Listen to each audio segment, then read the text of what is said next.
Hi dears, welcome. ദിലീപിൻ്റെ കേസുമായി ബന്ധപ്പെട്ട് ഞാൻ 2-3 വീഡിയോസ് ചെയ്തിട്ടുണ്ട്. ആ വീഡിയോകൾക്കടിയിൽ വന്ന് കമൻ്റ് ഇടുന്ന ആളുകൾ ചോദിക്കാറുണ്ട്, നിങ്ങൾക്ക് ഈ വിവരങ്ങളൊക്കെ എവിടെ നിന്ന് കിട്ടി? നിങ്ങൾ അവരുടെ കൂടെയായിരുന്നു തള്ളെ താമസിച്ചിരുന്നത് എന്നൊക്കെ ചോദിക്കുന്നുണ്ട്. ഇങ്ങനെ തള്ളെ, തള്ളച്ചി എന്നൊക്കെ വിളിക്കുന്നതിനോട് എനിക്ക് യാതൊരു ബുദ്ധിമുട്ടുമില്ല. കാരണം ഞാൻ മുതിർന്ന 2 ആൺകുട്ടികളുടെ അമ്മയാണ്. അതപ്പോൾ ഇഷ്ടമുള്ളവർക്ക് ഇഷ്ടമുള്ളത് വിളിക്കാം, അതിനൊന്നും ഒരു ബുദ്ധിമുട്ടുമില്ല. നിങ്ങളുടെ ഈ പേര് ചൊല്ലിയുള്ള വിളി കേട്ട് പറയാനുള്ള കാര്യങ്ങൾ പറയാതിരിക്കാനൊന്നും പോകുന്നില്ല. വ്യക്തമായി പറയേണ്ട കാര്യങ്ങൾ പറയുക തന്നെ ചെയ്യും. അതുകൂടാതെ ഈ സ്ത്രീ പറയുന്ന ഈ നുണക്കഥകളൊന്നും ആരും വിശ്വസിക്കരുത്, അങ്ങനെ ഇങ്ങനെ എന്നൊക്കെ പറയുന്ന ആളുകളുണ്ട്. അവരോട് എനിക്ക് ഒരു കാര്യമേ പറയാനുള്ളൂ. ഞാൻ ചെയ്യുന്ന വീഡിയോകളിൽ ശരിക്കും റെഫർ ചെയ്തതിന് ശേഷമാണ് ഞാൻ ഇതിലേക്കുള്ള കണ്ടൻറ്റ് ഞാൻ തിരഞ്ഞെടുക്കുന്നത്. അല്ലാതെ ഒരൊറ്റ എവിടുന്നെങ്കിലും എന്തെങ്കിലും കിട്ടിയ ഒരു ന്യൂസിൻ്റെ അടിസ്ഥാനത്തിൽ വീഡിയോ ചെയ്യുന്നതല്ല. ഒരുപാട് റെഫർ ചെയ്തതിൻ്റെ ശേഷമാണ് ഒരു വീഡിയോയ്ക്ക് വേണ്ടി കണ്ടൻറ്റ് തയ്യാറാക്കുന്നത്. അപ്പോൾ ഈ വീഡിയോയിൽ ഞാൻ മുമ്പ് ചെയ്ത വീഡിയോയ്ക്ക് വേണ്ടുന്ന ആ വീഡിയോയ്ക്ക് ഞാൻ കണ്ടൻറ്റ് എവിടെ നിന്നാണോ കണ്ടെത്തിയത് അതുമായി ബന്ധപ്പെട്ട പ്രൂഫുകളൊക്കെ ഞാൻ ഈ വീഡിയോയ്ക്കകത്ത് വെക്കുന്നുണ്ട്. അതുകൊണ്ട് നിങ്ങൾക്ക് വ്യക്തമായിട്ട് മനസ്സിലാവും ഇതിൽ പറഞ്ഞിരിക്കുന്ന കാര്യം സത്യമാണോ അല്ലെങ്കിൽ കള്ളമാണോ എന്ന്. കാരണം ദിലീപ് എന്ന വ്യക്തിയെ മനഃപൂർവ്വം മോശക്കാരനാക്കാനോ കുറ്റവാളിയാക്കാനൊന്നും എനിക്കെന്നല്ല ആർക്കും താല്പര്യമുണ്ടല്ലോ. കാരണം നല്ലൊരു കലാകാരനാണ്. ആ കലാകാരൻ്റെ മുന്നോട്ടുള്ള യാത്ര തടസ്സപ്പെടുത്തണമെന്നൊന്നും മനഃപൂർവ്വം ആർക്കും ആഗ്രഹമില്ല. പക്ഷേ ആ വ്യക്തി ചെയ്തു വെച്ച കുടിലമായ ഈ ക്രൂരകൃത്യങ്ങൾ ഒരു സ്ത്രീ എന്ന നിലയിൽ അത് അനുവദിച്ചു കൊടുക്കാൻ എനിക്ക് ഒട്ടും പറ്റുന്നതല്ല. അത് മാത്രമേ ഉള്ളൂ. അപ്പം നമുക്ക് വീഡിയോയിലേക്ക് പോകാം. ഡയറക്ടർ ബാലചന്ദ്രകുമാർ, അദ്ദേഹത്തിന് ദിലീപുമായി നല്ല അടുത്ത ബന്ധമാണുള്ളത്. ആ കാലഘട്ടത്തിൽ, അതായത് ഈ കേസ് നടക്കുന്ന ആ കാലഘട്ടത്തിൽ ദിലീപ് പ്രൊഡ്യൂസ് ചെയ്യാനിരുന്ന ഒരു ബിഗ് ബജറ്റ് പടത്തിൻ്റെ ഡയറക്ടറായി തീരുമാനിച്ചിരുന്നത് ബാലചന്ദ്രകുമാറിനെയാണ്. അപ്പം അതുമായി ബന്ധപ്പെട്ട ഡിസ്കഷന് വേണ്ടിയിട്ട് ഈ ബാലചന്ദ്രകുമാർ ഇടയ്ക്കിടയ്ക്ക് ദിലീപ് അവൈലബിൾ ആയ ദിവസങ്ങളിൽ ദിലീപിൻ്റെ വീട്ടിൽ പോവാറുണ്ട്. അങ്ങനെ ഒരു ദിവസം വീട്ടിൽ പോയപ്പോഴാണ് ദിലീപും പൾസർ സുനിയും തോളിൽ കൈയിട്ട് സോഫ സെറ്റിയിൽ ഇരുന്ന്, ദിലീപിൻ്റെ വീട്ടിലെ സോഫ സെറ്റിയിൽ ഇരുന്ന് സംസാരിക്കുന്നത് ഈ ബാലചന്ദ്രകുമാർ കാണുന്നത്. അദ്ദേഹം കയറി വന്നു. അദ്ദേഹം അവിടെ ഇരുന്നു സംസാരിച്ചു, കാര്യങ്ങളൊക്കെ സംസാരിച്ചു. പക്ഷേ അദ്ദേഹത്തിന് ഈ പൾസർ സുനീൻ്റെ ഈ അവിടെ ഇരിക്കുന്നതിലോ അതിനൊന്നും യാതൊരു സംശയവും അങ്ങനെയൊന്നും തോന്നിയില്ല. അതെന്ന് പറഞ്ഞാൽ അത് സംശയം തോന്നേണ്ട കാര്യമില്ല. കാരണം അത് ഈ കേസ് നടക്കുന്നതിന് മുമ്പെയാണ് അത്. അങ്ങനെ പിന്നെ ഇവർ സംസാരിച്ചു. ബാലചന്ദ്രകുമാർ ഏതോ പടത്തിൻ്റെ ഡിസ്കഷനായിട്ട് വീട്ടിലെത്തിയതാണ്. അങ്ങനെ സംസാരിച്ചു, കാര്യങ്ങളൊക്കെ സംസാരിച്ചു ശേഷം അപ്പുണ്ണി, അതായത് വിശ്വസ്തനായ ദിലീപിൻ്റെ ഡ്രൈവറാണ് ഈ ബാലചന്ദ്രകുമാറിനെ പിന്നെ ഡ്രോപ്പ് ചെയ്യാൻ വേണ്ടി പോകുന്നത്. അപ്പോൾ അതേ വണ്ടിയിൽ തന്നെ അനൂപും കയറി. അതായത് ദിലീപിൻ്റെ സഹോദരനായ അനൂപും അതേപോലെ ഈ പൾസർ സുനിയും ഒരേ കാറിലാണ് പോകുന്നത്. അപ്പോൾ കാറിൽ വെച്ചിട്ട് അനൂപ് പൾസർ സുനിയോട് ഇങ്ങനെ സൂചിപ്പിക്കുന്നുണ്ട്, കയ്യിൽ ക്യാഷ് ഉള്ളതാണ്, കരുതണം എന്ന് പറഞ്ഞു. കാരണം അപ്പോൾ അങ്ങനെ പറഞ്ഞതായിട്ട് ബാലചന്ദ്രകുമാർ പിന്നീട് പറയുന്നുണ്ട്. ഈ വിഷയവുമായി ബന്ധപ്പെട്ട കുറേ കാര്യങ്ങൾ അദ്ദേഹത്തിന് പിന്നീടാണ് പിന്നെ ഓർത്തെടുക്കേണ്ടി വന്നത്. ഇതൊക്കെ ഈ സമയത്തൊന്നും ഈ ബാലചന്ദ്രകുമാർ ദിലീപിൻ്റെ വീട്ടിൽ പോയ സമയത്തോ പൾസർ സുനിയെ അവിടെ കണ്ട സമയം ഇത്തരം ഒരു സാഹചര്യങ്ങൾ ഉണ്ടാകുമെന്നോ, ഇത്തരം കേസ് ഉണ്ടാകുമെന്നോ, ഇങ്ങനെ ഒരു അതിജീവിത എന്ന ഒരു വിക്ടിം അവിടെ ഉണ്ടാവുമെന്നോ ഒന്നും ബാലചന്ദ്രകുമാറിന് അറിയില്ല. അത് ഊട്ടുമ്പോൾ എനിക്ക് തന്നെ അറിയാം, ഞാൻ ഈ വിഷയങ്ങളൊന്നും പുറത്തു പറയാത്തതിൻ്റെ ആ സന്തോഷമാണ് അവർ പ്രകടിപ്പിക്കുന്നതെന്നൊക്കെ എനിക്ക് അപ്പോഴും നന്നായിട്ടറിയാം. എനിക്ക് കാവ്യയാണ് ആഹാരം വിളമ്പി തന്നത്. അപ്പോൾ പലരും ചോദിക്കുന്നുണ്ട്, ഒരു സംവിധായകന് ഇത്രയും സ്വാതന്ത്ര്യം, അത് കാവ്യയോട് ചോദിക്കണം. പൾസർ സുനിയെ വീട്ടിൽ വെച്ച് കണ്ട കാര്യം ആരുടെ പറയരുത് കേട്ടോ എന്ന് എൻ്റെ അടുത്ത് പ്രത്യേകിച്ച് ഓർമ്മപ്പെടുത്തുന്നു. ഇന്ന് പൾസർ സുനിയുമായിട്ട് ഇദ്ദേഹത്തിന് ബന്ധമുണ്ടെന്ന് ഒരുപക്ഷെ ഞാൻ വെളിപ്പെടുത്തിയിരുന്നുവെങ്കിൽ ഒരുപക്ഷെ അദ്ദേഹത്തിന് ജാമ്യം കിട്ടാതിരുന്നിരിക്കാം. ഡേറ്റുകൾ പറയുമ്പോൾ പലർക്കും കൺഫ്യൂഷനാവും. ഞാനിതെന്തോ തിരക്കഥ എഴുതി വെച്ചിട്ട് പറയുന്നു. 2017 സെപ്റ്റംബർ മാസം 12-ാം തീയതി അനൂപ്, അതായത് ദിലീപിൻ്റെ അനിയൻ, എന്നെ വിളിക്കുന്നു. നിങ്ങൾ അത്യാവശ്യമായിട്ട് ചേട്ടനെ കാണണമെന്ന് പറഞ്ഞു. അപ്പോൾ അതിനുശേഷം കാവ്യ എന്നെ വിളിച്ചിട്ട് പറഞ്ഞു, ബാലു കാണാൻ പോകണം. എന്നെ കാവ്യയായിട്ട് സംസാരിക്കുന്ന ആളാണ് ഞാൻ. കാവ്യ എന്നെ വിളിച്ചിരുന്നു, കാണാൻ പോകണം, കാണാൻ പോകാതിരിക്കരുത് എന്ന് പറഞ്ഞ്. അനൂപാണ് യഥാർത്ഥത്തിൽ കൂടുതൽ വിളിച്ച് സംസാരിക്കുന്നത്. അദ്ദേഹത്തിൻ്റെ അളിയൻ വിളിച്ചു, സുരാജ്. വിളിച്ചിട്ട് എന്നോട് പറഞ്ഞു ഇങ്ങനെ നാളെ വരണം, ചേട്ടനൊന്ന് കാണണം എന്ന് പറഞ്ഞു. ഞാൻ ചോദിച്ചു കാര്യം എന്താണ് എന്ന് പറഞ്ഞു. കാര്യം പറഞ്ഞില്ല അവർ. അപ്പോൾ ഞാൻ ഓർമ്മപ്പെടുത്തിയ ഒരു കാര്യമുണ്ട്, ഈ ആരെയും ജയിലിൽ കാണാൻ അനുവദിക്കുന്നില്ലായിരുന്നു. പോകുന്നവരെയൊക്കെ പോലീസ് ചോദ്യം ചെയ്യുന്നൊരു സമയമായിരുന്നു. അപ്പോൾ ഗണേഷ് കുമാർ MLA എന്തോ കയറി കണ്ടിട്ട് പുറത്തു വന്നൊരു ബൈറ്റ്സ് കൊടുത്തു. അതിൻ്റെ പേരിൽ ഭയങ്കര പ്രശ്നമായി. പിന്നെ സന്ദർശക വിലക്കായിരുന്നു ആ സമയത്ത്. പത്രത്തിൽ വാർത്ത വന്നതാണ്. അപ്പോൾ ഞാനിത് ഓർമ്മിപ്പിച്ചു. അപ്പോൾ പറഞ്ഞു ഒരു കുഴപ്പമില്ല, നിങ്ങൾ വന്നോളൂ, അത് കുഴപ്പമില്ല, അത് കാണാം, ചേട്ടനെ കാണാമെന്ന് പറഞ്ഞു. ഞാൻ പിറ്റേന്ന് രാവിലെ പോയി. അപ്പോൾ എന്നോടൊപ്പം ചെന്നൈയിലെ ഒരു ഡയറക്ടർ മുനുസ്വാമി എന്ന് പറഞ്ഞിട്ട് സുഹൃത്തുകൂടെ ഉണ്ടായിരുന്നു. ഞങ്ങൾ രണ്ട് ഒരുമിച്ചാണ് പോയത്. പുള്ളിയെ പുറത്ത് നിർത്തിയിട്ട് ഞാനൊരു അപേക്ഷ എഴുതി കൊടുത്ത ഉടനെ തന്നെ എന്നെ വിളിച്ചുകൊണ്ട് അങ്ങകത്ത് പോയി.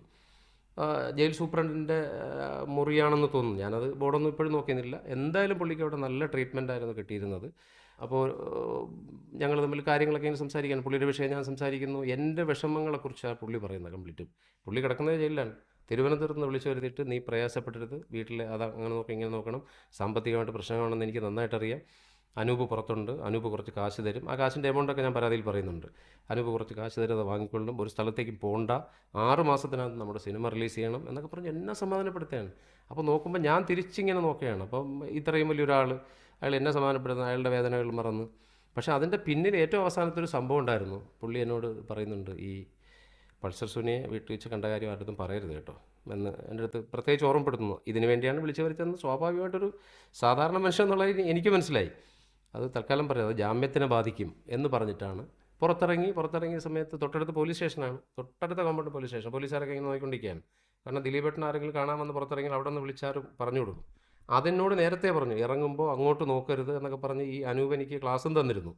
അങ്ങനെ ഞാൻ പുറത്തേക്ക് പോയി. ഈ പറഞ്ഞതുപോലെ എനിക്ക് കുറച്ച് കാശ് അവിടെ തന്നിട്ട് എൻ്റെ ശമ്പളത്തിൽ, എനിക്ക് ശമ്പളം ഇടയ്ക്കിടയ്ക്ക് തരുന്ന ഒരു പതിവുണ്ടായിരുന്നു, അവരുടെ നിർമ്മാണമല്ലേ. അപ്പോൾ അതിന് ശമ്പളം തന്നിട്ട് എന്നോട് പറഞ്ഞു വൗച്ചർ പിന്നെ ഓഫീസിൽ കൊടുത്തിരുന്നാൽ മതി എന്ന് പറഞ്ഞു. തിരിച്ചന്നേ ദിവസം, സമയം ഞാൻ ഓർമ്മിക്കുന്നില്ല, കാവ്യ എന്നോട് വിളിച്ച് പറഞ്ഞു, ഞാൻ ആഹാരം കഴിക്കാതിരുന്നു കേട്ടോ, ബാലു വരില്ല എന്ന് വിചാരിച്ചു. കാരണം ദിലീപേട്ട എന്നോട് പറയണം, മറ്റത് പറയരുത്, തിരുവനന്തപുരത്ത് കിടക്കില്ലേ, ഞാൻ ഇവിടെ ആരോടെങ്കിലും എന്തെങ്കിലും പറഞ്ഞു കളഞ്ഞാലോ എന്നുള്ള ഭയം കൊണ്ടാണ്. ബാലു ചേട്ടനെ വന്ന് ദിലീപേട്ടനെ വന്ന് കണ്ടിട്ട് പോകുന്നതുവരെ ഞാൻ ആഹാരം പോലും കഴിച്ചില്ല കേട്ടോ എന്ന് പറഞ്ഞാൽ എനിക്കവിടെ എൻ്റെ പ്രതിഫലത്തിൻ്റെ ആ രൂപത്തിൽ എനിക്കവിടെ പൈസ തന്നു. എൻ്റെ പ്രതിഫലമാണ്. ദിലീപേട്ടന് സ്വാഭാവികമായിട്ടും ഒക്ടോബർ മാസം 3-ാം തീയതി ജാമ്യം കിട്ടുന്നു. ജാമ്യം കിട്ടിയപ്പോൾ സഹോദരിയുടെ ഭർത്താവ് സുരാജ് കോടതിയിൽ നിന്നുകൊണ്ട് എനിക്ക് നന്ദി പറഞ്ഞുകൊണ്ടൊരു മെസ്സേജ് ഇട്ടു. കാരണം ഞാനൊന്നും ഇത് പറഞ്ഞില്ല. അന്ന് പൾസർ സുനിയുമായിട്ട് ഇദ്ദേഹത്തിന് ബന്ധമുണ്ടെന്ന് ഒരുപക്ഷെ ഞാൻ വെളിപ്പെടുത്തിയിരുന്നുവെങ്കിൽ ഒരുപക്ഷെ അദ്ദേഹത്തിന് ജാമ്യം കിട്ടാതിരുന്നിരിക്കാം. ആ നന്ദി പറഞ്ഞുകൊണ്ട് പുള്ളി 1:47, ആ സമയം കൂടെ ഞാൻ മറക്കുന്നില്ല, പുള്ളി എനിക്കൊരു മെസ്സേജ് ഇട്ടു, താങ്ക്സ് പറഞ്ഞുകൊണ്ട് എനിക്ക് മെസ്സേജ് ഇട്ടു. എന്തായാലും 2-3 ദിവസം ഞാനൊരു ഇടയ്ക്ക് പറയാൻ പറഞ്ഞ ഒരു കാര്യം കൂടെ ഉണ്ട്. ഈ north Paravur Crispin Sam sir എന്നെ വിളിക്കുന്നു, ജൂലൈ മാസം 4-ാം തീയതി 5-ാം തീയതിയാണ് വിളിക്കുന്നതെന്ന് തോന്നുന്നു. വിളിച്ച സമയത്ത് അദ്ദേഹം പൾസർ സുനിയെ അറിയാമോ എന്ന് ചോദിച്ചിരുന്നെങ്കിൽ ഞാൻ പറഞ്ഞേനെ.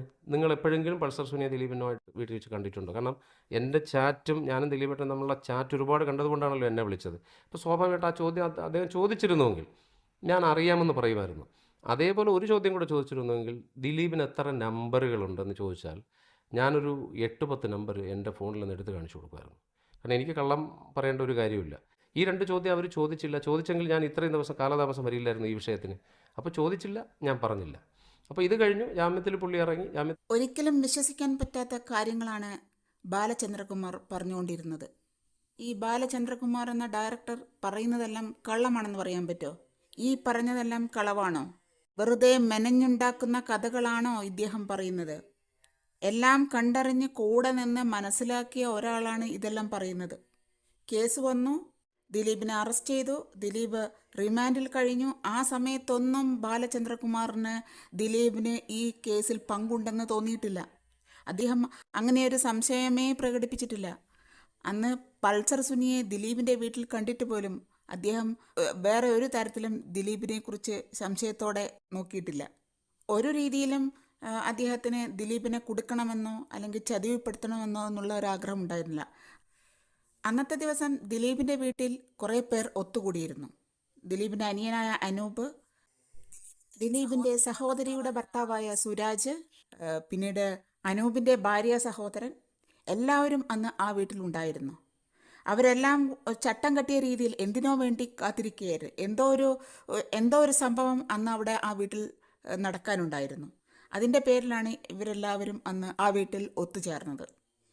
എല്ലാവരും വീഡിയോ മുഴുവനായിട്ട് കാണുക, വീഡിയോ ലൈക്ക് ചെയ്യുക, അതേപോലെ ഈ വീഡിയോ മറ്റുള്ളവരിലേക്ക് എത്തിക്കുന്നതിനായിട്ട് ഒന്ന് ഷെയർ ചെയ്യുക കൂടെ ചെയ്യുക. ജാമ്യത്തിൽ പുള്ളി ഇറങ്ങി. ജാമ്യം 2 ദിവസം കഴിഞ്ഞതിന് ശേഷം മൂന്നാം തീയതി ഇറങ്ങുന്നു. 6-ാം തീയതി അനൂപ് എനിക്കൊരു മെസ്സേജ് ചെയ്യുന്നു. കാരണം ദിലീപേട്ടന് ഫോണില്ല. ചേട്ടന് ബാലുഭായ് നിങ്ങൾ എവിടെയാണ്? പിന്നെ ദിലീപേട്ടന് നിങ്ങളെ കാണണം, അത്യാവശ്യമായിട്ട് വാ. കാരണം 9-ാം തീയതി ഞാൻ പുള്ളിയെ കാണാൻ പോകുന്നു. ആ മാസം ജാമ്യം കിട്ടിയ മാസം തന്നെ 9-ാം തീയതി ഞാൻ പുള്ളിയെ കാണാൻ പോകുന്നു. കാണാൻ പോയി ഭയങ്കരപ്പെട്ട സ്വീകരണമായിരുന്നു. നന്ദി. കാരണം ഞാനൊന്നും ഇതുവരെ പറഞ്ഞില്ല എന്നുള്ള ആ ഒരു നന്ദി സൂചകമായിട്ടുള്ള കാര്യങ്ങൾ ഇപ്പോഴും ഞാൻ ഈ പറയുന്ന സ്റ്റേറ്റ്മെൻറ്റ് അവരൊരിക്കലും ഡിനേ ചെയ്യില്ല. എനിക്ക് കാവ്യയാണ് ആഹാരം വിളമ്പി തന്നത്. അപ്പോൾ പലരും ചോദിക്കുന്നുണ്ട്, ഒരു സംവിധായകന് ഇത്രയും സ്വാതന്ത്ര്യം. അത് കാവ്യയോട് ചോദിക്കണം. കാവ്യയും പ്രിയ എന്ന് പറഞ്ഞാൽ അനൂപിൻ്റെ ഭാര്യയും കൂടെയാണ് എനിക്ക് ആഹാരം വിളമ്പി തരുന്നത്. കാരണം അത് ഊട്ടുമ്പോൾ എനിക്ക് തന്നെ അറിയാം, ഞാൻ ഈ വിഷയങ്ങളൊന്നും പുറത്തു പറയാത്തതിൻ്റെ ആ സന്തോഷമാണ് അവർ പ്രകടിപ്പിക്കുന്നതെന്നൊക്കെ എനിക്ക് അപ്പോഴും നന്നായിട്ടറിയാം. അത് കഴിഞ്ഞ് ഇറങ്ങുന്ന സമയത്ത് പുള്ളി ഒരു 20,000 രൂപ പോക്കറ്റിൽ വണ്ടിക്കൂലിയായിട്ട് എനിക്ക് വെച്ച് തരുന്നു. ഞാനതൊക്കെ വാങ്ങിച്ചിട്ടാണ് തിരുവനന്തപുരത്തേക്ക് വരുന്നത്. അപ്പോൾ വീണ്ടും നമ്മൾ തമ്മിലുള്ള ചർച്ചകൾ ഫോണിൽ, കാരണം ദിലീപേട്ടൻ ഭയങ്കര ടെൻഷനിലാണല്ലോ, ജാമ്യത്തിൽ ഇറങ്ങിയിട്ട് ഒരുപാട് ദിവസമൊന്നും അല്ലായിരുന്നു. അപ്പോൾ എന്നോട് പറഞ്ഞു, ബാലു ഒരു കാര്യം ചെയ്യും, 12-ാം തീയതി വിളിച്ചിട്ട്, 12-ാം തീയതി അല്ല 13-ാം തീയതി തന്നെ വിളിക്കുന്നു. ഈ പറഞ്ഞ നവംബർ മാസം 13-ാം തീയതി വിളിച്ചിട്ട് പറഞ്ഞു, ബാലു ഒരു കാര്യം ചെയ്യും, നാളെ രാവിലെ വന്നുള്ളൂ, നമുക്കൊരു 2 ദിവസം നമുക്ക് ചർച്ച നടത്തിയിട്ട്. അപ്പോൾ കാരണം പുള്ളിയുടെ സ്വന്തം പ്രൊഡക്ഷനല്ലേ, അപ്പോൾ ജോലികൾ നടക്കണമല്ലോ. ചർച്ച നടത്തിയിട്ട് ഞാൻ 16-ാം തീയതി രാവിലെ ഞാൻ പിന്നെ ചെന്നൈക്ക് പോയാണ് ബാക്കി ഷൂട്ടുകളായിട്ട് ബന്ധപ്പെട്ട കാര്യത്തിന്. അപ്പോൾ അതുകൊണ്ട് ബാലു 2 ദിവസം ചർച്ചയ്ക്കായിട്ട് വരുമെന്ന് പറഞ്ഞാൽ ഞാൻ വിളിച്ചോടെ പോവില്ലേ, കാരണം പുള്ളിയല്ലേ പ്രൊഡ്യൂസർ, പുള്ളിയാണ് നായകൻ. അങ്ങനെ ഞാൻ ചർച്ചകൾക്കായിട്ട് പോയി. 14-ാം തീയതി ഞാൻ അവിടെ എത്തി. അപ്പുറത്ത് ആലുവ പാലസിലാണ് ഞാൻ താമസിക്കുന്നത്. തൊട്ടടുത്ത കോമ്പൗണ്ടാണ് ആലുവ പാലസ്. അപ്പോൾ ചർച്ചകൾ അധികമായി ചർച്ചകൾ നടന്നില്ല. കാരണം വീട്ടിലെ ബഹളങ്ങളും കാര്യങ്ങളൊക്കെ ഇടയ്ക്ക് കിട്ടുന്ന സമയങ്ങളിൽ ചർച്ചയൊക്കെ നടത്തും. പക്ഷേ അന്നത്തെ ദിവസം ദിലീപേട്ടൻ വളരെ ഈ പറഞ്ഞതുപോലെ ഭയങ്കര ടെൻസ്ഡായിട്ട് കാണപ്പെട്ടു. ഡിസ്റ്റർബ്ഡ് ആയിരുന്നു പുള്ളി. ഭയങ്കര പ്രശ്നമാണ്, ഭയങ്കര അങ്ങോട്ട് നടക്കുന്നു, തലങ്ങും വിലങ്ങും നടക്കുന്നു, ഇരിക്കുന്നില്ല. അപ്പോൾ എന്നോട് പറഞ്ഞു, ബാലു ഇവിടെ ഇരുന്നുള്ളൂ, കുഴപ്പമില്ല. ഞാൻ അതിനിടയ്ക്ക് ആരെയൊക്കെ ഫോൺ ചെയ്യുന്നുണ്ട്, ദേഷ്യപ്പെടുന്നുണ്ട്.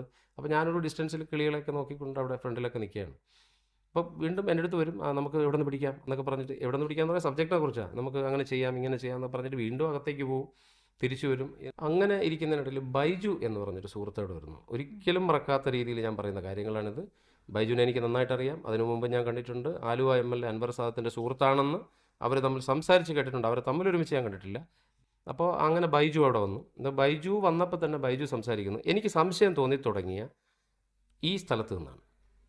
മറ്റത് കിട്ടിയോ, ക്ലിപ്സ് കിട്ടിയോ എന്ന് പറഞ്ഞു. അപ്പോൾ ഇല്ല എന്ന് ദിലീപേട്ടൻ എന്തോ ഇല്ല എന്ന് പറഞ്ഞു. അതുകൊണ്ട് കോപ്പി ചെയ്തെന്ന് പറയണം കേട്ടോ. അതുകൊണ്ട് അപ്പോൾ ആരോ ഒരാൾ അത് കളക്ട് ചെയ്യാൻ പോയിട്ടുണ്ട്, കോപ്പി ചെയ്തെന്ന് പറയണം എന്നുള്ളതിൽ പറഞ്ഞു. നമുക്ക് സ്വാഭാവികമായിട്ടൊരു സ്പാർക്ക് വരുമല്ലോ. അപ്പം എന്തെങ്കിലുമൊക്കെ ആയിരിക്കും. അപ്പോൾ ക്ലിപ്പ് എന്നുള്ള വാക്കൊക്കെ എന്ന് പറഞ്ഞാൽ ആ സമയത്ത് കൂടുതൽ കേൾക്കുന്ന കാലഘട്ടമായിരുന്നു അത്.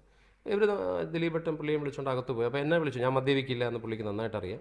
പുള്ളി മദ്യപിക്കില്ല എന്ന് പറയുന്നെങ്കിലും പുള്ളി മദ്യപിക്കുന്നത് എനിക്ക് നന്നായിട്ടറിയാം. അത് ഞാനിത് പറയുമ്പോൾ പുള്ളി കേട്ടാലും പുള്ളിക്കറിയാം, ബാലുവിനത് അറിയാം. ഇവരകത്ത് പോയി ബിയർ എന്തോ കഴിച്ചിട്ട് തിരിച്ചു വന്നു. ദിലീപേട്ടൻ ഭയങ്കര ടെൻഷനാണ്. എന്നിട്ട് അവിടെ ഗസ്റ്റ് റൂമുണ്ട്, അവിടെ ഇങ്ങനെ എന്നിട്ട് ബാലു വരും, നമുക്ക് AC കുറച്ച് നേരം ഇരിക്കുക എന്നൊക്കെ പറഞ്ഞ് ഞാൻ പുറത്ത് നിൽക്കുകയാണ്. എപ്പോഴും ഇങ്ങനെ കറങ്ങിക്കൊണ്ട് നടക്കുകയാണ്. ഇങ്ങനെ ഒന്നും നടക്കുന്നില്ല. 15-ാം തീയതി നാളെ രാവിലെ ദിലീപേട്ടൻ പോകും. അങ്ങനെ അകത്ത് വന്നിരുന്നിട്ട് പുള്ളി കുറേ നേരം സൈലൻ്റ് ആയിരുന്നു. അപ്പോൾ ഈ സംസാരിക്കുന്നത് കംപ്ലീറ്റ് ക്ലിപ്പുകളെക്കുറിച്ച്. ഞാൻ സത്യം പറഞ്ഞാൽ എൻ്റെ കയ്യിൽ ഒരു ടാബിരുന്നു, സാംസങ്ങിൻ്റെ. ഞാനിങ്ങനെ പതുക്കെ റെക്കോർഡർ താഴ്ത്തി അങ്ങ് വെച്ചു. പുള്ളി വീട്ടിൽ വെച്ച് ഗണ്ണ് ലോഡ് ചെയ്യുന്നത് ഞാൻ കണ്ടിട്ടുണ്ട്. ഞാൻ ആ ഗണ്ണ് കയ്യിലെടുത്തിട്ട് സൈലൻസർ വെച്ചിട്ടുള്ള ആളാണ്. അപ്പോൾ എനിക്ക് ഭയമുണ്ട്, കാരണം നമ്മളെന്തെങ്കിലും ചെയ്യുന്നത് കണ്ടാൽ പുള്ളി അവിടെ നിന്ന് കൊടുക്കുന്ന കമാൻഡുകളും കാര്യങ്ങളും, പുള്ളി അങ്ങനെ ഒരു സാത്വികൻ്റെ വേഷം കിട്ടിയിട്ട് ജീവിക്കുന്ന ഒരാളാണ്. അപ്പോൾ എനിക്കതിൻ്റെ ഭയമുള്ളത് കൊണ്ട് ഞാനത് വളരെ സൂക്ഷിച്ചാണ് റെക്കോർഡ് ചെയ്തത്. അതിനിടയ്ക്ക് അനൂപും സുരാജും ഒക്കെ അവിടെ, സുരാജ് എന്ന് പറയുന്നത് പുള്ളിയുടെ അനിയത്തിയുടെ ഭർത്താവാണ്, സൗരയുടെ ഭർത്താവാണ്, സവിതയുടെ ഭർത്താവാണ്, വന്നു. ഒരു വോയിസ് ക്ലിപ്പിൽ അനൂപ് 2 പ്രാവശ്യം 2 സ്ഥലത്ത് പറയുന്നുണ്ട് ദിലീപ് കുറ്റം ചെയ്തിട്ടുണ്ട്. അതായത് അതുകൊണ്ടൊക്കെയാണല്ലോ ഈ കിടന്ന് അനുഭവിക്കുന്നത് എന്ന അർത്ഥത്തിൽ. ദിലീപ് ഒരു കുറ്റം ചെയ്തിട്ടുണ്ടെന്ന് പറയുമ്പം മറ്റ് കൂടെ ഇരുന്ന ഒരാൾ പറയുന്നുണ്ട്, ഇനി ചെയ്തിട്ടുണ്ടെങ്കിൽ തന്നെ 10-85 ദിവസം ജയിലിൽ കിടന്നില്ലേ, തീർന്നില്ലേ. ഇതിനിടയിൽ ദിലീപേട്ടൻ ഇങ്ങനെ, അതായത് പുള്ളി ഒരു മൂഡിൽ പറയുന്നൊരു സംഭവമുണ്ട്. അതായത് 1.5 കോടി രൂപ ഞാൻ പുഷ്പം പോലെ കൊടുത്തേനെ. അതുപോലെ തന്നെ ഈ ദിലീപേട്ടൻ്റെ അനിയത്തിയുടെ ഭർത്താവ് അതിൽ പറയുന്നൊരു സംഭവമുണ്ട്. ഈ പൾസർ സുനിയെക്കുറിച്ച് പറയുന്നതാണ്. ഈ കടവരാന്തയിലും വീടിൻ്റെ ടെറസിന് മുകളിലും പാറമടയിലും ഒക്കെ കിടന്നവനെ ഈ കാശ് വേണമെങ്കിൽ എവിടെയെങ്കിലും വന്നൊന്ന് വാങ്ങിച്ചുകൊണ്ട് വെക്കൂടെ, അയാൾ പറയുന്നൊരു വളരെ ലാഘവത്തോടെയാണ്. ഈ 1.5 കോടി രൂപക്കാരൻ ഇവർ കാശ് കൊടുക്കാൻ റെഡിയായിരുന്നു. ദിലീപേട്ട അതിൽ പറയുന്നുണ്ട്. ദിലീപേട്ട അതിൽ അഹങ്കാരത്തോടെ പറയുന്ന ഒരു സംഭവമുണ്ട്, ദിലീപ് ഒരു ക്രൈം ചെയ്താൽ കണ്ടുപിടിക്കാൻ ബുദ്ധിമുട്ടാണ് എന്ന്. ഇപ്പോൾ രാത്രിയായി, കാരണം ഇതൊക്കെ ഉച്ച കഴിഞ്ഞ് നമ്മൾ ഫുഡൊക്കെ കഴിഞ്ഞ് ഏകദേശം രാത്രിയോടെ എടുക്കുമ്പോഴാണ് ഇദ്ദേഹം ആരെയോ ഒരാളിനെ ഇങ്ങനെ വെയിറ്റ് ചെയ്യുന്നുണ്ട്. അപ്പോൾ ഇടയ്ക്കിടയ്ക്ക് ഫോൺ ചെയ്ത് ചോദിക്കുന്നുണ്ട് എവിടെ എത്തി. അപ്പോൾ അങ്ങനെ ആ ആൾ ഈ പറഞ്ഞതുപോലെ ഈവനിങ് ആയിപ്പോൾ ഏകദേശം രാത്രിയായപ്പോൾ ഇയാൾ അവിടെ എത്തിയ സമയത്ത് ഞാൻ ഇപ്പോഴും ഓർക്കുന്നുണ്ട്, കാവ്യ ഇക്ക എന്ന് വിളിച്ചാണ് അകത്തേക്ക് കയറ്റിയത്. അപ്പോൾ ഇക്ക എന്ന് വിളിച്ച് അകത്ത് കയറി ഇയാൾ നേരെ വന്ന് എൻ്റെ അടുത്താണ് ഇരിക്കുന്നത്. ഇയാൾ വന്ന് എൻ്റെ അടുത്തിരുന്നു. അയാൾ അന്വേഷണ ഉദ്യോഗസ്ഥയായ ഒരു സ്ത്രീയെ കണ്ടിട്ടാണ് വരുന്നത്. അയാൾ പറയുന്നുണ്ട്, ഓഡിയോ ക്ലിപ്പിൽ അത് പിന്നെ പെമ്പറന്നോത്തി എന്നാണോ പെണ്ണുമ്പിള്ള എന്നുള്ളൊരു വാക്ക് ഉപയോഗിച്ച് അയാൾ പറയുന്നുണ്ട്. ഒരു അന്വേഷണ ഉദ്യോഗസ്ഥനായ സുദർശൻ്റെ കൈ വെട്ടണമെന്ന് ദിലീപേട്ടൻ പറയുന്നത് ഞാൻ കേട്ടുകൊണ്ടിരുന്നതാണ്. കാരണം ദിലീപേട്ടൻ എന്തോ നടന്നു പോയപ്പോൾ സുദർശൻ എന്ന് പറഞ്ഞ ഒരാൾ ഉണ്ടായിരുന്നല്ലോ എന്ന് പോലും എനിക്കറിയില്ല. ദിലീപേട്ടൻ എന്തോ ആലുവ പോലീസ് ക്ലബ്ബിലോ എവിടെ നടന്നു പോയപ്പോൾ വെറുതെ ഒന്ന് കൈ ഇങ്ങനെ വെച്ചു വന്നു. അവൻ്റെ കൈയെ വെട്ടണമെന്ന് ദിലീപേട്ടൻ പറയുന്നുണ്ട്. അന്വേഷണ ഉദ്യോഗസ്ഥർ നിങ്ങൾ 5 പേരും കണ്ടോ, വരട്ടെ, തരാം, ഈ സംഭവങ്ങളാണ് അവരൊക്കെ പ്ലാൻ ചെയ്യാണ്. ഞാനിപ്പോഴും വിശ്വസിക്കുന്നു പൾസർ സുനി ജയിലിൽ കിടന്നുകൊണ്ടാണ് അയാളുടെ ജീവൻ ഇപ്പം നിൽക്കുന്നത്. അയാൾ ജയിലിൽ കിടന്നുകൊണ്ടാണ്. അയാളെ ജാമ്യത്തിലിറക്കി ഇവർ തന്നെ കൊല്ലുമായിരുന്നു. നമ്മൾ എത്രയോ കേസുകൾ ജാമ്യത്തിലിറങ്ങി പ്രതി തൂങ്ങി മരിച്ച നിലയിൽ കണ്ടെത്തിയെന്നൊക്കെ നമ്മൾ കാണുന്നു. അയാൾ രക്ഷപ്പെട്ടത് അയാൾ ജയിലിൽ കിടക്കുന്നതുകൊണ്ടാണ് ഇപ്പോഴും ഞാൻ വിശ്വസിക്കുന്നുണ്ട്. ഈ പറഞ്ഞ പ്രതികളെ പൾസർ സുനി ഇറങ്ങുമ്പം അവരെ ഉപദ്രവിക്കുമെന്ന് പറയുന്നത് ഈ VIP എന്ന് ഞാൻ പറഞ്ഞ ആൾ, വന്ന ആൾ, അത് അയാൾ VIP ആവട്ടെ എന്താവട്ടെ, അയാൾ പറയുന്നതൊക്കെ ഞാൻ കേട്ടുകൊണ്ടിരുന്നതാണ്. ഓഡിയോ ക്ലിപ്പിൽ അതുള്ള സുരാജ് എന്ന് പറയുന്ന അളിയൻ, ഈ അനൂപിൻ്റെ ഭാര്യയുടെ സഹോദരൻ അപ്പു എന്ന് പറയുന്ന ഒരാൾ അവിടെയുണ്ട്. അപ്പോൾ ഇവരെല്ലാം ഉണ്ട്. അപ്പോൾ ഇദ്ദേഹത്തിന് പോകാൻ സമയമായി. അദ്ദേഹത്തിന് രാവിലെ 5 മണിക്കുള്ള ഫ്ലൈറ്റിന് എവിടെ പോകണമെന്ന് പറയുന്നുണ്ട്. ഈ വന്ന വ്യക്തി ആരെന്നറിയില്ല. അപ്പോൾ അദ്ദേഹം ഇങ്ങനെ ഒന്ന് എണീറ്റിട്ട് ഞാൻ എടുക്കട്ടെ എന്ന് ചോദിച്ചു. അപ്പോൾ ദിലീപേട്ടൻ കൊണ്ടുപോകാം എന്ന് പറഞ്ഞു. അപ്പോൾ അയാൾ തന്നെ പറഞ്ഞു എനിക്ക് വെളുപ്പിന് പോയേണ്ടതാണ്, അപ്പോൾ എടുക്കട്ടെ എന്ന് ചോദിച്ചു. അപ്പോൾ അയാൾ എന്നെ ഒന്ന് നോക്കി. ആദ്യം എൻ്റെ അടുത്ത് ഇരുന്ന ആളാണ്. അയാൾ എന്നെ ഒന്ന് സൂക്ഷിക്കാൻ നോക്കിയപ്പോൾ ദിലീപേട്ടൻ പറഞ്ഞു ഇത് ബാലു, അത് കുഴപ്പമില്ല, ബാലുഭായി നമ്മുടെ ആളാണ് എന്ന് പറഞ്ഞിട്ട് അത് കുഴപ്പമില്ല എടുത്തിട്ടോ എന്ന് പറഞ്ഞു. കാരണം എന്നെ കൂടെ എന്തോ വിഷയത്തിലൊന്ന് കൂട്ടണം എന്ന് തോന്നി. പുള്ളി വെളിയിൽ പോയിട്ട് പുള്ളി തന്നെ പോയില്ല. എന്തായാലും പുറത്ത് പോയി പുള്ളി ഒരു ടാബ് കൊണ്ടുവന്നു. ഓപ്പോസിറ്റ് സൈഡുള്ള സോഫയിലിരുന്നു. അപ്പോൾ ഏകദേശം എല്ലാവരും അതിൽ ദിലീപേട്ട അടുത്തിരിക്കുന്നു, മറ്റുള്ളവരെല്ലാം അവിടെ വന്നപ്പോൾ ദിലീപേട്ട എന്നെ നോക്കിയിട്ട് എന്നെ അടുത്തേക്ക് വിളിച്ചു, വാ കാണാം. ഞാൻ പറഞ്ഞു എന്താ സാർ എന്ന് ചോദിച്ചു. അപ്പോൾ പുള്ളി പറഞ്ഞൊരു സ്റ്റൈലേ ഇങ്ങനെയാണ്. പുള്ളി അഭിനയിച്ചൊക്കെ നമ്മുടെ മുമ്പ് അങ്ങനെ പറയും, പൾസർ സുനിയുടെ ക്രൂരകൃത്യങ്ങൾ എന്നിങ്ങനെ പറഞ്ഞു. അപ്പോൾ എനിക്ക് സ്വാഭാവികമായിട്ടും പൾസർ സുനി എന്ന് പറഞ്ഞ ഒരാൾ ക്രൂരകൃത്യം നടത്തിയ ഒറ്റ വിഷയമേ നമ്മൾ അറിയപ്പെട്ടിട്ടുള്ളൂ. അപ്പോൾ സ്വാഭാവികമായിട്ടും ഞാൻ വിചാരിച്ചു നമ്മൾ പ്രതിയാവും നാളെ ഇതൊക്കെ ഈ സംഭവങ്ങൾ കണ്ടെന്ന് പറഞ്ഞാലേ പ്രതിയാവുന്നൊരു കാലം. ഞാൻ പറഞ്ഞു എനിക്ക് വേണ്ട സാർ എന്ന് പറഞ്ഞു. ഞാൻ